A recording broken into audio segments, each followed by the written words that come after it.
Hello friends, welcome to my YouTube channel. Today I am going to start NCERT Mathematics of class 10th. Chapter number 1 real number. ये इस chapter का third video है। Past 2 video में मैंने exercise 1.2 तक cover कर लिया है। इस वीडियो में हम कुछ थ्योरम और डेफिनेशन देखेंगे और साथ ही साथ एक्सरसाइज 1.3 और 1.4 करेंगे। तो स्टार्ट करते हैं वीडियो को। Irrational number. A number S is called irrational if it cannot be written in the form of P by Q, where P and Q are integers, where Q is non-zero number. हमें पता है rational number को हम P by Q form में लिख सकते हैं, तो इरेशनल वही नंबर हो जाएंगे जिनको हम P by Q फॉर्म में नहीं लिख सकते, जैसे कि √2 हो गया आपका, √3 हो गया, पाई, ये जितने भी नंबर है ये सारे क्या है इरेशनल। इनको आप P by Q फॉर्म में नहीं लिख सकते हैं। क्यों? यहाँ नॉन जीरो ही होना चाहिए, नहीं तो ये प्रॉपर बोलते हैं डेफिनेट नंबर नहीं होगा ये। अगर किसी भी नंबर के आगे अगर जीरो लगा देते हो आप तो ये क्या आ जाता है? इनफाइनाइट, डेफिनेट नंबर नहीं है ये। तो ये इसलिए बोला था कि क्यू नॉट जीरो। ठीक है, तो इसके बाद एक थ्योरम है वो देख लेते हैं। Theorem, let p be a prime number if p divides a square then p also divides a where a is any positive integer। ये क्या कहना चाह रहा है? ठीक है, मैं एग्जाम्पल के थ्रू आपको एक्सप्लेन करती हूँ जिससे आपको ये थ्योरम भी समझ में आ जाएगा। सपोज हमने a इज इक्वल्स टू 3 ले लिया, ठीक है, और p कोई प्राइम जो है वो 3 है। ठीक है, तो अगर p जो है वो a स्क्वायर को डिवाइड करता है, डिवाइड ऐसे लिखते हैं और डिवाइडेड बाय ऐसे लिखते हैं। ठीक है, ऐसे। ठीक है, आप ये मत समझो, ये तो आगे चल के आपको समझ में आएगा, अभी आपको ये थोड़ा कंफ्यूजन लगेगा इसमें। ये जब आप सीनियर क्लास में जाते हैं, जैसे 12th के बाद की बात कहूंगी, तो उस टाइम आपको ऐसे डिवाइडेड बाय वर्ड नहीं हो जाता है, डिवाइड्स कहा जाता है। तो डिवाइड्स ऐसे लिखते हैं, p डिवाइड्स a, मतलब a को p डिवाइड कर रहा है, ना कि p को a डिवाइड कर रहा है। ठीक है, तो अभी आपको ये जाना जरूरी नहीं है, फिलहाल के लिए रहने देते हैं। ये देख लेते हैं, अगर p जो है a स्क्वायर को डिवाइड कर रहा है, a स्क्वायर क्या हो जाएगा 9, p क्या है यहाँ पे 3, तो p डेफिनेटली जो है a को भी डिवाइड करेगा। तो यहाँ पे ये कंडीशन ट्रू हो रही है। तो हम कोई भी थ्योरम ऐसे तो प्रूफ नहीं कर सकते एक एग्जांपल लेके, क्योंकि एग्जांपल लेके हम डिसप्रूफ कर सकते हैं इजिली। प्रूफ के लिए सब क्या बोलते हैं, एक्सप्लेनेशन दे सकते हैं। ठीक है, तो अब इसको थ्योरम वाइज हम कैसे लिखेंगे? इसको थ्योरम वाइज लिखने के लिए हमें फंडामेंटल थ्योरम याद करना पड़ेगा कि अगर कोई भी नंबर, जैसे यहाँ पे पी बी ए प्राइम नंबर, ठीक है, p डिवाइड्स ए स्क्वायर, मतलब ये जो प्राइम नंबर है डेफिनेटली ए स्क्वायर में प्रेजेंट होगा, क्योंकि हमें पता है कि कोई भी नंबर हो, अगर कोई भी कंपोजिट नंबर हो तो उसको कैसे लिख सकते हैं? कंपोजिट नंबर को कैसे लिख सकते हैं? Product of prime. ठीक है, तो उसी का यूज किया गया है। तो let P be the prime and A B as follow fundamental theorem के अकॉर्डिंग। फंडामेंटल थ्योरम के अकॉर्डिंग क्या है? प्रोडक्ट ऑफ प्राइम ए हो जाएगा, तो हमने लिख लिया P1 P2 into up to Pn तक। ठीक है, ये एक नंबर हो गया। अब इसमें ये भी हो सकता है कि P1 P2 ये सेम भी हो सकते हैं और डिफरेंट भी हो सकते हैं, वो हमें कुछ पता नहीं है फिलहाल के लिए। तो ए स्क्वायर क्या हो जाएगा, इसी को ही 2 बार लिख लोगे आप, P1 P2 Pn तक, और फिर मल्टीप्लाई का साइन करके P1 P2 Pn तक। तो फिर हर एक नंबर का स्क्वायर हो जाएगा, P1 square P2 square up to Pn square हो जाएगा। अब हमें पता है कि अगर p डिवाइड्स कर रहा है a स्क्वायर, मतलब इसको p डिवाइड कर रहा है, तो फंडामेंटल थ्योरम के अकॉर्डिंग क्या हो जाएगा? p कहां प्रेजेंट रहेगा? a स्क्वायर में डेफिनेटली प्रेजेंट रहेगा। तो अगर p a स्क्वायर में प्रेजेंट है तो uniqueness parts of fundamental theorem के अकॉर्डिंग क्या हो जाएगा? p divides a also. ठीक है, ये हो गया। मैंने ये एग्जाम्पल के थ्रू आपको समझा दिया, और ये कैसे लिखना है वो इधर लिखा हुआ है। ठीक है, प्रॉपरली। तो आप एग्जाम में जब भी आप लिखोगे तो एक प्रॉपर वे में क्या अजम्पशन है, क्या क्या चीज है, पी क्या पी प्राइम है, यहाँ पे ए एक नंबर है, ए स्क्वायर कंपोजिट नंबर है। ठीक है, इस तरह सिस्टमेटिक आपको लिखना पड़ेगा, तभी आपको मार्क्स मिलेगा। बोर्ड में ऐसे कहीं से भी हम रैंडमली कुछ भी नहीं लिख सकते हैं कि वो अजम्पशन मान लेंगे कि हमने तो यही सोच के लिखा है। नहीं, आपको जो भी वेरिएबल यूज कर रहे हो उन सारे का नाम आपको लिखना पड़ेगा कि क्या कौन सा क्या चीज है। ठीक है, तभी मार्क्स मिलेंगे। अब एक्सरसाइज कर लेते हैं हम इस चैप्टर का। Exercise 1.3, prove that root 5 is irrational. तो मैंने बोला था किसी चीज को डिस्प्रूव करना है तो हम एग्जाम्पल के थ्रू कर सकते हैं, ठीक है। डिस्प्रूव करना है, जैसे किसी चीज को अगर हमें डिस्प्रूव करना है तो हम क्या कर सकते हैं, उसको एग्जाम्पल के थ्रू कर सकते हैं, ठीक है, एग्जाम्पल के थ्रू। तो यहां पे हमने क्या कर लिया, अब इसे प्रूफ करना है कि हमें इरेशनल है, तो हम डिस्प्रूव कर कैसे करेंगे, काउंटर एग्जाम्पल के थ्रू। कि ये सपोज कर लेंगे कि ये इसका रिवर्स, ये इरेशनल की जगह रैशनल नंबर है। रैशनल नंबर है मतलब इसको a बाई बी के फॉर्म में लिख सकते हैं where b is non zero. अब दोनों साइड स्क्वायर कर लेंगे हम, ये 5 हो जाएगा, 5 into B square is equals to A square. इसका मतलब क्या हो गया, ए स्क्वायर को 5 डिवाइड कर रहा है ना, 5 डिवाइड्स ए स्क्वायर, तो मतलब ए स्क्वायर को हम कैसे लिख सकते हैं, कुछ प्रोडक्ट ऑफ 5 के साथ कोई नंबर ले सकते हैं प्रोडक्ट में। तो हमने यहां पे ले लिया 5c, c क्या है यहाँ पे, इंटीजर, ठीक है। अब दोनों को लिख दिया हमने, अब दोनों साइड स्क्वायर कर लेंगे, ये कैंसिल हो जाएगा, तो B square is equal to 5 square, 5c square हो जाएगा। और यहाँ इक्वेशन 1 में क्या आया था हमें, A square is equal to 5b square, और यहाँ पे आ रहा है B square is equal to 5c square. मतलब ए और बी जो है वो डिस्टिंक्ट नहीं हुए, दोनों में कॉमन फैक्टर क्या हो रहा है, 5।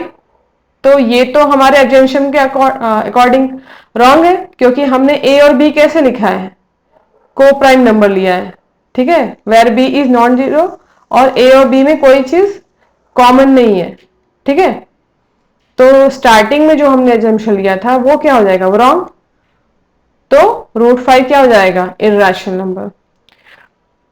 तो कभी भी आपको इरेशनल प्रूफ करने के लिए आए तो आपका पहला स्टेप क्या रहेगा, कोई भी क्वेश्चन आए सबसे पहले आप अज्यूम करेंगे उसका डिफरेंट, मतलब डिफरेंट क्या, इरेशनल बोला है तो हमने अज्यूम कर लिया कि वो रैशनल है। रैशनल है तो मतलब हम क्या अज्यूम करेंगे, कोई भी दो को प्राइम नंबर है जिसको हम ए बाई बी के फॉर्म में इसको लिख सकते हैं, ठीक है। रूट 5 को ए बाई बी फॉर्म में लिख सकते हैं where A and B are both are coprime. इसके बाद क्या करेंगे, नेक्स्ट स्टेप क्या होगा, स्क्वायर करेंगे। स्क्वायर करने का रीजन ये है एक दूसरे का मल्टीपल दिखाने की कोशिश हो रही है, ठीक है, मल्टीपल दिखाने की कोशिश हो रही है। इसके बाद क्या रहेगा, कॉमन चीज मिल जाएगा, जैसे यहाँ पे मिल गया हमें 5b square is equals to A square, मतलब ए स्क्वायर को 5 जो है डिवाइड करता है, ठीक है। तो हम यहाँ 5c ले लिए, इसके बाद स्क्वायरिंग सॉल्व करने के बाद सब कुछ आपको अल्टीमेटली यहाँ पे ये मिल जाएगा।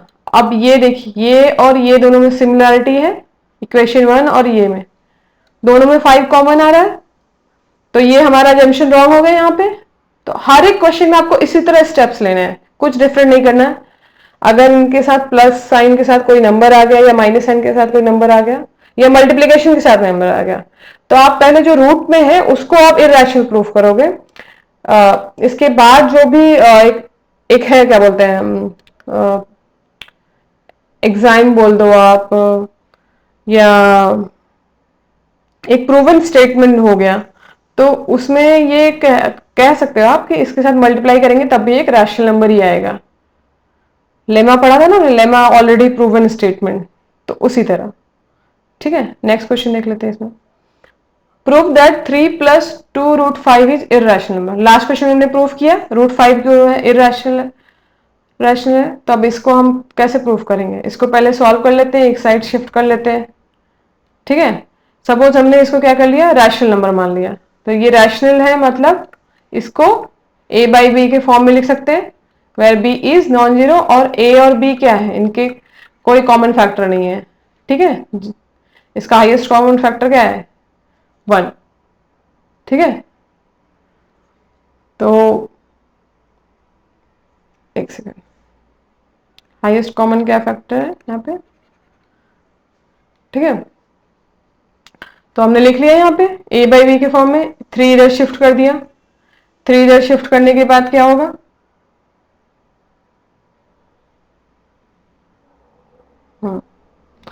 फिर शिफ्ट करने के बाद 2 root 5 is equal to A by B minus 3 हो जाएगा, ठीक है। तो इसका सॉल्व किया, इधर अल्टीमेटली क्या आ गया, रूट 5 इज इक्वल टू इस फॉर्म में हम लिख सकते हैं। फिर इसको रैशनल अलग अलग कर लिया, a/2b माइनस 3/2। अब a और b इंटीजर्स हैं और ये इस फॉर्म में मिल रहा है हमें, रैशनल फॉर्म में, तो √5 भी हमारा रैशनल हो गया। तो ये तो रॉन्ग है, हमने पिछले ही उसमें क्वेश्चन में किया था कि √5 जो है इरेशनल है ना। अगर मैं √5 को इसके अकॉर्डिंग यहाँ पे जैसे देखिए √5 इज इक्वल्स टू इस फॉर्म में लिख पा रही हूँ, मतलब p/q के फॉर्म में लिख पा रही हूँ, या कह सकते हो a/b के फॉर्म में लिख पा रही हूँ, तो ये तो रॉन्ग है ना, क्योंकि हमने ऑलरेडी पिछले क्वेश्चन में प्रूव किया कि √5 इरेशनल है। तो definitely 3 + 2 √5 is also irrational number.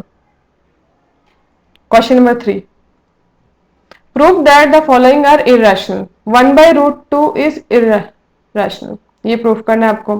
तो हमने अज्यूम किया कर लिया ये रैशनल नंबर है, तो मतलब a/b के फॉर्म में लिख सकते हैं where b is non zero, और a और b में हाईएस्ट कॉमन फैक्टर क्या है 1। अब √2 को ऊपर लेकर गए, a नीचे आ गया और b ऊपर आ गया, तो b/a हो गया, यहां से आ गया, मतलब √2 को हम कैसे लिख पा रहे हैं b/a, ठीक है। इसका मतलब √2 भी रैशनल नंबर आ गया, जो कि रॉन्ग है, क्योंकि √2 तो हमें पता ही है ना कि ये इरेशनल है ना, ठीक है। तो यहां से ये हमारा अजम्पशन जो ये है कि 1/√2 रैशनल नंबर है, वो रॉन्ग हो गया। अच्छा, ये 2 मार्क्स के लिए आया, तो आप ये डायरेक्टली यूज कर सकते हैं कि √2 √5 ऐसे इरेशनल है, तो हम इसको भी इरेशनल ही बोलेंगे। लेकिन in case more than 2 marks का आया, तो आपको सबसे पहले क्या करना पड़ेगा, यहाँ पे पहले जो नंबर, जैसे यहाँ पे √2 है ना, √2 को पहले इरेशनल प्रूफ करना पड़ेगा, ठीक है। उसके बाद ये स्टेप्स करना पड़ेगा, ये सारे स्टेप्स करने पड़ेंगे, ठीक है। ये ऐसे नहीं होगा कि जब लॉन्ग क्वेश्चन आएगा तो आप इतने में ही करके निकल सकते हैं, नहीं, आपको पूरा करना पड़ेगा। पहले √2 को प्रूफ करना पड़ेगा ये रैशनल, और इसके बाद 1/√2 को भी आपको ऐसे स्टेटमेंट करके लिखना होगा कि ये इरेशनल है। सिमिलरली 7√5 के लिए भी है, ठीक है। मैंने यहाँ पे डिस्क्रिप्शन में आंसर दे दिया है, इनकेस कोई डाउट होगा तो आप पूछिएगा, ठीक है। सेम वैसे ही करेंगे कि इसको अज्यूम कर लेंगे कि ये रैशनल है, फिर a/b में लिख सकते हैं, a और b दोनों को प्राइम है, b नॉन जीरो है, फिर यहाँ पे ये 7 नीचे चला जाएगा, a/7 भी है, मतलब √5 को हम रैशनल फॉर्म में लिख पा रहे हैं, जो कि हमारा अजम्पशन रॉन्ग है, क्योंकि √5 तो इरेशनल नंबर है। सिमिलरली क्वेश्चन नंबर 3 भी है, ठीक है। अगर कुछ डाउट होता है तो आप कमेंट बॉक्स में मेंशन कर सकते हैं। रैशनल नंबर, इस पे एक थ्योरम है। रैशनल नंबर आपको पता ही है, p/q फॉर्म में लिख सकते हैं where q is non zero number, और rather I should say integers. Let x be a rational number whose decimal expansion terminates. Then x can be expressed in the form of p/q where p and q are co-prime, and the prime factorization of q is of the form of 2 the power n and 5 the power m, where n m are non-negative integer. ठीक है, ये क्या कहना चाह रहा है कि अगर कोई भी रैशनल नंबर जो है वो टर्मिनेट होगा, कब टर्मिनेट होगा, जब उसका डिनोमिनेटर, जैसे जब यहाँ पे p और यहाँ पे q है, q कैसा होना चाहिए, q का फैक्टर ऐसा निकलना चाहिए, सिर्फ यही होना चाहिए, ठीक है। 2 × 5 का पावर कुछ ना कुछ रहेगा, m और n लिख लेती हूँ, ठीक है। m और n में से एक जीरो भी हो सकता है, जरूरी नहीं है, ठीक है, 1 ही हो दोनों ही, बट 2 और 5 के अलावा कोई और नंबर नहीं होना चाहिए। डेफिनेटली इन दोनों में से एक हो सकता है, दोनों हो सकता है, ठीक है, पर ऐसा नहीं है कि दोनों ही ना हो और कोई तीसरा आ जाए, या फिर दोनों में से दोनों हो और तीसरा भी एक आ जाए, तो ये पॉसिबल नहीं है। सिर्फ किस फॉर्म में होना चाहिए, क्यों 2 और 5 के मल्टीपल्स होना चाहिए, ठीक है, ये कहना चाह रहा है। अगर इस फॉर्म में नहीं होता है तो नॉन टर्मिनेटिंग, नेक्स्ट थ्योरम यही कह रहा है, ठीक है, non terminating and repeating recurring, ठीक है। अगर ये डेसिमल एक्सपेंशन इस फॉर्म में नहीं है तो वो नॉन टर्मिनेटिंग और रिपीटिंग रहेगा, ठीक है। अब टर्मिनेट कब होगा, जब q इस फॉर्म में रहेगा, 2 × 5 द पावर समथिंग, मतलब nm इस फॉर्म में, इन दोनों के बीच में मल्टीप्लीकेशन सिंबल है, ठीक है। एक्सरसाइज 1.4, अब इसमें क्वेश्चन कर लेते हैं। 13 3 डिवाइडेड बाय 3125। अब इसका प्राइम फैक्टराइजेशन हम कर लेंगे यहाँ पे, ठीक है। प्राइम फैक्टराइजेशन करेंगे तो आपको पता चल जाएगा यहाँ पे क्या क्या आ रहा है। क्या है? 3 1 2 5, 5 6 30, 5 2 10, 5 5 25, 5 125, 5 25, 5 5, तो 5 द पावर 1 2 3 4 5, 5 आ गया। ठीक है, 2 नहीं आया, ठीक है, लेकिन 2 ऐसा तो नहीं है कि 2 के अलावा कोई और नंबर आ गया। 2 और 5 और बोथ, इन दोनों के अलावा कुछ और नहीं होना चाहिए, तब ये टर्मिनेट करेगा। तो ये एक्सपेंशन कैसा हो गया? टर्मिनेटिंग। ये डेसिमल एक्सपेंशन कैसा हो गया? टर्मिनेटिंग। नेक्स्ट क्वेश्चन में हमने किया 8 का फैक्टराइजेशन, तो क्या आ गया? 2 द पावर 3, ये भी टर्मिनेट होगा। क्वेश्चन नंबर 3 में देखिए 5 आया, 17 है, 13 आया फैक्टराइजेशन करने के बाद, तो ये नॉन टर्मिनेटिंग है क्योंकि 5 तो है पर 5 के अलावा 7 और 13 भी आ गया, तो ये हो जाएगा non terminating repeating decimal expansion. Question number 5 और 4 उसमें रह गया था, तो 4 का देख लेते हैं। 4 में कैसे है? 2 द पावर 6 आया, प्राइम फैक्टराइजेशन करने पर 1600 का, और इंटू 5 इंटू 2 आया, 2 और 5 दोनों आ गए, तो ये क्या हो जाएगा? टर्मिनेटिंग। अब 343 है यहाँ पे। ठीक है, इसका प्राइम फैक्टराइजेशन किया तो 29/7 द पावर 3 आया, तो ये नॉन टर्मिनेटिंग नॉन रिकरिंग होगा, sorry, non terminating repeating decimal expansion होगा। क्वेश्चन नंबर 6 आप खुद से ट्राई कीजिएगा। ठीक है, अगर इनकेस कोई कुछ डाउट होता है क्वेश्चन नंबर 6 से लेके 10 तक, तो आप मुझे बताइएगा कमेंट बॉक्स में, मैं उसके लिए भी अलग से वीडियो डाल दूंगी या फिर पीडीएफ डाल दूंगी सोल्यूशन का। ठीक है, ये भी नॉन टर्मिनेटिंग है, ये भी नॉन टर्मिनेटिंग है। ठीक है, ये भी नॉन टर्मिनेटिंग है, ये टर्मिनेटिंग है, ये भी टर्मिनेटिंग है, तो दिख ही रहा है। ठीक है, question number 2, write down the decimal expansion of the those rational number in question 1 above which have terminating decimal expansion. इसको डेसिमल एक्सपांशन में लिखना है। ठीक है, जो नंबर टर्मिनेटिंग में आ रहे हैं, तो जो भी जितने भी टर्मिनेटिंग आ रहे हैं, जैसे क्वेश्चन 1 2 लेके 10 तक में, उसको डेसिमल एक्सपेंशन लिखना है। तो उसको कैसे लिखेंगे हम? डायरेक्टली डिवाइड करके 13 को 3 1 2 5 से डिवाइड करेंगे तो ये आएगा। ठीक है, इन केस आपको डायरेक्टली डिवीजन नहीं आ रहा इतने बड़े नंबर से, तो आप इसको फैक्टराइजेशन करके भी कर सकते हैं। ठीक है, कैसे किया है? 13 डिवाइडेड 3 1 2 5, 32 से मैंने मल्टीप्लाई कर लिया ऊपर नीचे। अब ऊपर नंबर कुछ ऐसे, ये 32 से इसलिए किया है कि हमें ये सारा जीरो मिल जाए। तो आप, ये थोड़ा सा लेंदी है, ये थोड़ा आपको सोचना पड़ेगा, मतलब किस नंबर से मल्टीप्लाई के नीचे 1000 या 100 या 10 कुछ ऐसा आ जाए। ठीक है, अगर वो नहीं आ रहा है तो इन केस आप डायरेक्टली इसको डिवाइड करके देख सकते हो।